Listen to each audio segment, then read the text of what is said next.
operation who's bringing drugs into the U.S., and that's why he's justified in capturing him and bringing him to the United States. This is some wild shit. Because that's what he's on trial for in the U.S., right? Drug trafficking. Drug trafficking, yeah. right. All right, got it.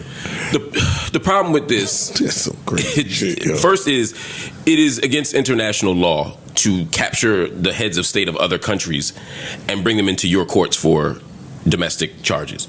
You can do that through international means. That's what the International Court of Justice is for. If it's a wartime, that's what the International Criminal Court is for. You can't just go around capturing people, because then every time you don't like somebody's leader, you can say when they broke a law, you can just go take them, and it's just big bank take little bank. You can just go around, might makes right, taking everybody's country over. That's why it's illegal. And the idea that Maduro is not a legitimate leader is not fair, right? Did he win that election fair and square? Maybe not. You know what I mean? But that ain't our issue. It's not our business. It's not our problem. We should have nothing to do with the internal politics of nobody else. And this is not about order. A month ago, Donald Trump pardoned a Honduran drug trafficker. Drug lord. Honduran. Yeah. Sorry. so clearly, that ain't what this is about. This is about Venezuelan oil. This is about power. This is about control.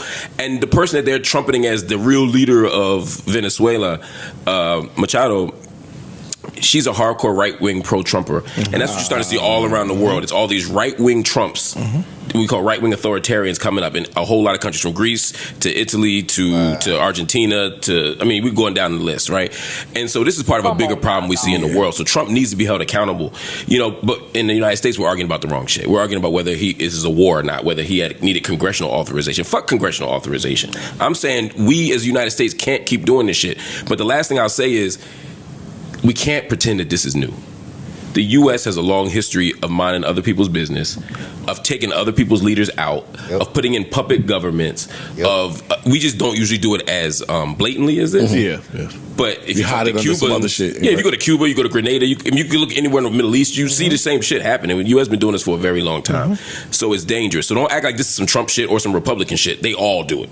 Got it. I agree. Didn't the Biden administration put a bounty on the president's head of Venezuela? I know there was a bounty in August of 2025, which was $50 million from Trump, but it wouldn't. I don't know the Biden question, so I can't say. But it would not shock me. It would not shock me if there was a bounty. I didn't know it was Biden, but if it was, that doesn't shock me. Biden is not above this. Biden is presided over some of the worst shit we've seen, as have Clinton and Bush and Obama with drone strikes in Yemen. The point I was trying to make, that so you don't think that this gentleman is an issue? You think that it's just to cover up, or as a smokescreen because we want the oil? You don't think that he did anything? He may have, but the problem is, if I say I'm going to lock up this person because they're violating some law,